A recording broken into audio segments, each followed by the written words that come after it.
And so, speaking of Britain, well, a lot about the statement, just a lot, and I think exhaustive.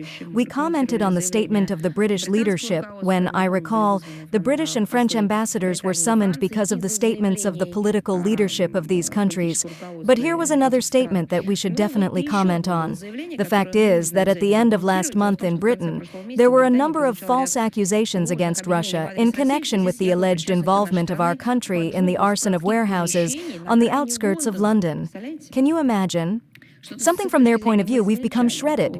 You know, so to speak, as they said, we operate chemical weapons on their territory, and now we are setting fire to some warehouses. Somehow, I think there's something. London has broken down. We regard the appearance of such provocative materials as another salvo in the information war against our country that has been unleashed in Downing Street. This is not the first time that such insinuations, disseminated at the behest of the local intelligence services through the media, have been used by the British officialdom to try to attribute its own domestic political miscalculations, in this case in the fight against crime, to the mythical Russian threat. It's a pathetic attempt, I can honestly tell you, especially relevant. A scheme favored by London now that the conservative parties, which are losing ratings, are predicting a crushing failure in the next parliamentary elections.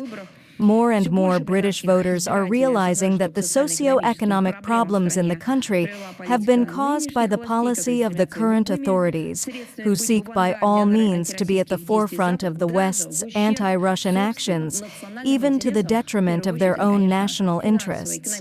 First and foremost, of course, is Britain's financial and economic well-being. We should also draw attention to the fact that the accusations voiced are not only absurd, but first of all, they are simply unsubstantiated, as is always the case. The allegations that have become a characteristic feature of the British media about some kind of connection with the Russian state, all these allegations, are not supported by any facts. You remember highly likely, and you also remember that it turns out that in Britain there is even a table in which highly likely ranks, I think, 7th or something. They have a lot of their own definitions of uncertainty, so they define uncertainty. It is difficult to say with what degree of certainty or uncertainty they characterize Russia's alleged participation in the burning of some warehouses. I would like to be more specific. But of course, this is all nothing but deliberate disinformation. We call on London to stop peddling yet another anti-Russian hysteria. We recall that our country, unlike Britain and other sponsors of the terrorist regime in Kiev, does not carry out or encourage sabotage against civilian objects.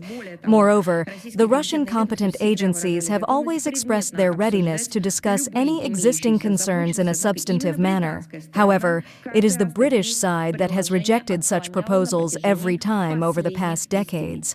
And, by the way, if official London has materials on this matter, well, there must have been something there.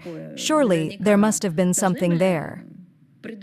It would not be a bad idea for me to pass it on to the Russian embassy for study.